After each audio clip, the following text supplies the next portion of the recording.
Hey, Carver, take us back to draft night or just the draft weekend. What was that like for you when you're waiting to hear your name called by someone?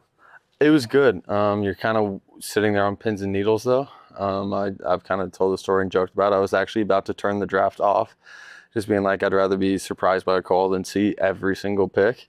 And right about the time we were kind of considering doing that, I got a call. So it kind of worked out beautifully in that regard. But no, you're sitting there. It's both excitement and anxiety because there's one of 32 places you could go and you have no idea. And so it was really exciting though. Did you get any like calls during the course of the weekend where you're thinking this could be it and it ended up being not the call? No, thankfully everyone was really chill on that. I did put my draft day phone number as my fiance's phone number though, just so I could kind of set my phone aside and avoid that. Just because I didn't want that. We've all seen like the guys get those calls and be disappointed, and so I wanted to avoid that. So my draft day number actually wasn't my phone number. So you were drafted on the Saturday, the Thursday and the Friday. Were you thinking there's chance, or just how was it throughout that weekend? Like you never know. I sat there and watched mostly for like my teammates, just because we had some potential day one guys and certainly day two guys. So I wanted to see them get picked. Obviously, there's always like the draft. You never know. You never know who's going to get picked where. Did I think I was going to get picked day two or no? I knew I wasn't going to get picked day one. So that was kind of more watching it for my teammates because I want to see them get drafted. And just what do you remember from that phone call when the 49ers called you? I'll be honest, the video of me getting drafted is not great. I just remember being like so overwhelmed of just like it could not have worked out any better.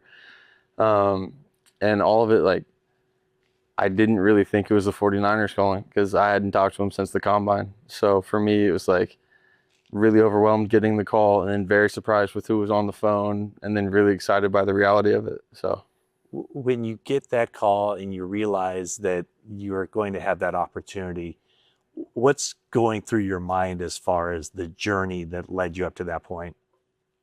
I'll be honest. I'm not like a focus on accomplishments kind of guy. Whether that's right or wrong, just never kind of been how I am. So for me, it was kind of like, okay, this is the next step. And I always kind of joked. My parents asked if we should have like a draft party, and I said no. I said if you want to have a party when I sign a 53, though, we can do that. Like you want to go to a nice dinner when I'm officially on a roster and I've earned my spot and done all that, we can do that. Just kind of always said draft picks get cut and free agents make teams. So for me, like the draft day is like all very big step. It's just a step where once I make the team, that'll feel like more of an actual accomplishment than getting drafted. Throughout that journey, though, to get to this point, at what point in your football life do you think that this is a possibility, that you could get drafted, you could make a 53-man, you could be even a starter? Mm-hmm. Fourth year in college. Had kind of played a little bit. Fourth year was my first year really starting. Had some quick success and kind of figured out that something I really wanted to pursue. It was always one of those things like, do you want to, do you not? But as soon as I had that success and really I was like, okay, this is really what I want to go do. So yeah, fourth year in college. And talk about the journey for your family, the support you received and, what they were telling you, what they were doing to inspire you through this process. Yeah, they always stay in constant communication with me, just checking in, seeing how I'm doing. My parents are incredible people, so they're really on top of it. They're really good at giving me space when I need it and then being with me when I ask for it. But yeah, it wasn't really like a massive support thing. It was more of it happens or it doesn't. I'm really hopeful it happens and I'm like fired up about it happening, but it wasn't like, oh my gosh, if this happens, I don't know what I'll do. Just because that's kind of how they raised me. And so they did a really good job in that. But yeah, anytime I need them, they're there. And I know that. And it's a very nice safety blanket. So your sister Kayla, football player in her own right, how did she get you going in this direction? Well, what's her part in this whole story of yours? In like the whole NFL or like the beginning? Just the beginning. Okay, the beginning. I think it's a pretty popular known story now, that my sister actually is the one that got me into football. Being a kid, wanting to follow in the footsteps of your older sibling. She started in 4th grade, so that meant I started in 3rd, and felt like, obviously we watched football growing up, but she wanted to be the first female football player in the NFL. And so I followed in her footsteps, ended up falling in love with the game. And then whenever she quit like after sophomore year of high school, she's 5'4", like, hey, this is a bit much. She was done. She moved on to hockey, but she kind of always joked that I'm living out a dream for 2 now. And so she just kept joking about it, and the whole draft process being like, 2 people are getting drafted. They just don't know it. Like, you're living out a dream for 2. So it was always fun. And could you tell just what it meant to her when you got drafted? Yeah, absolutely. And it's actually funny that she had a dream like 2 months before draft day. And she told everyone in my family like what happened in the dream, but she's like, I'm not going to tell you until you get drafted. And actually in the dream, she like dreamed that I got drafted by the Niners. And like she had told everyone in the family, and she refused to tell me until it happened. But then she was like, oh, I knew you were going to be a Niner. She's like, I've been fired up for you to be a Niner for like the last few months. So from her dreams to you saying that this is kind of the perfect situation, what makes the 49ers the perfect situation for you? It's great. You're walking into an already Super Bowl contending team. You know that the staff is established, the team is established. You have incredible vets to learn from. They added another incredible vet to learn from in this offseason, right? So you have everything a young player could want: a well-established team, a well-established culture, a well-established staff that knows what they're about. No one's out doing ridiculous stuff that they don't need to be doing to try and prove something, or all this stuff where you don't have that stress and that anxiety of a fresh start. That's not here. It's, hey, this is how we see you coming in. This is what we would, if everything goes perfect, well, this is what we want you to do.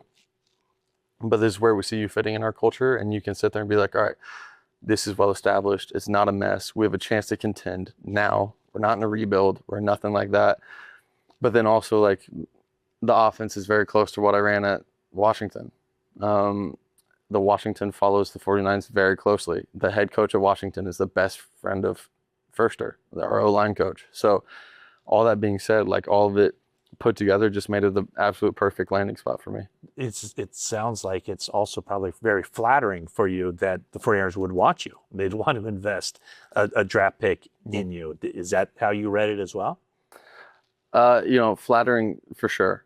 There's no way you walk away from getting drafted feeling bad. You know what I'm saying? Like, obviously it's very flattering, and you're like, the fact that this organization wants me to come be a part of it is huge. And I'm forever grateful. I wake up every day and I kind of joke about it, being like, hey, another great day to be a Niner.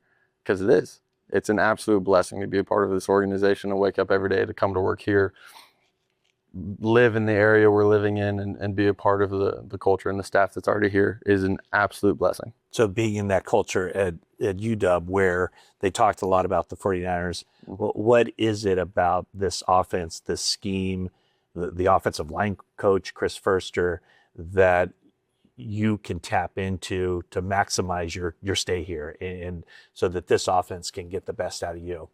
Yeah, my biggest thing right now is hammering down a playbook. There's a lot of things Washington does do, but obviously an NFL playbook compared to a college playbook is completely different. So that's one of my big focuses right now to maximize my stay, is getting that just absolutely hammered down. So you have that position flexibility of, hey, center, okay, cool, I can go and I can make the calls. I know the offense like the back of my hand. I can do it, and we're not going to miss a beat. But then also hammering down the technique of guard. Obviously it's a little bit different, but have a good starting point at UW. So it's not like we're reinventing the wheel. We're just making a little bit of changes. So that being said, like, all of that kind of leads to maximizing your stay here, where it's like you have a good foundation, but you can carve out an edge in all those details along the way. How, you played tackle in college, Yep. K-State and at Washington, and the 49ers envision you moving inside to guard. How can your experience at tackle in the college ranks benefit you as you move to guard in the NFL? Yeah, O-line's O-line at the end of the day. Obviously things are different in the inside, but it's all still the same. But being used at tackle, there's certain teams and certain players where you have to kind of be a tackle at guard, if that makes sense. Well, explain that. The NFL is full of the freakiest athletes in the world, right? 3 techs and 4 eyes in the NFL move like DNs in college. So there's situations where you'll be in one-on-one pass block, or situations that in college it would be versus a D end, but that same 3 tech has the same agility, same quickness, same moves that the D end has in college. So you really just have to play tackle at guard. It's kind of the same thing. They're just bigger, faster, and stronger, like everyone says. But it really is that the interior D linemen move just as well and have just the same skill set as college D ends. And so when you're going against them, you're like, cool, I've seen this before. Your first time in the building as a member of the 49ers, is there anything that kind of stands out? Like anyone you saw, or when you reflect back on getting drafted by the 49ers, anything do you think that will really stand out in your mind about the first time you came in here? Yeah, just, beautiful. Like, it's an ownership that really, really cares. And you can tell based on the food we get, the water we get, the way the locker room's set up. Locker room set up for like team camaraderie. Like, some locker rooms are set up so guys are really individualized, and that's fine. This one's set up that you interact with your teammates. And so all of that is super thought out, and you can see in the ownership how much they really care. Not every, obviously this is the only NFL club I've been on, but everyone hears stories, and not everyone can say that. But just the realization of how much the ownership really, really cares about success and handles everything so you can just focus on football is evident all throughout this building. Any of your new teammates, you kind of, take you back as far as, oh my gosh, I just met this person. Yeah, not to like fangirl or anything, but Kittle's awesome. He came up and immediately introduced himself. Same with Fred Warner. I'm a Colorado kid, so Christian McCaffrey's Colorado royalty. You grow up watching him, you're like, he's a Colorado guy. So meeting him was awesome. All the guys that you're meeting are, who you grew up watching, and I know some of them don't really like you saying that because it makes them feel old, but it really is. It's cool to see the legends of the game. And what about this rookie season? What do you expect of yourself this year as a first-year member of the 49ers? I expect myself, kind of said it in an interview already, just contribute in the highest form possible. If you ask me to do a lot, contribute a lot, step up into that role. If you ask me, hey, to be prepared being a backup guy, be as prepared as a backup guy can be, all that kind of stuff where it's like, hey, contribute and own my role to the highest degree possible. Obviously, I don't really set my role. I can through like really great play and doing everything right, but at the end of the day, I don't set it. So whatever role I'm given, just own it to the fullest extent and contribute however I can, because like I said, it's the NFL. Guys go down all the time. You never know when you're going to get called on, or you never know if you're just, hey, we want you to start. That'd be awesome. But whatever role is handed to me, maximize it and own it to the highest level possible. Carver, thank you so much.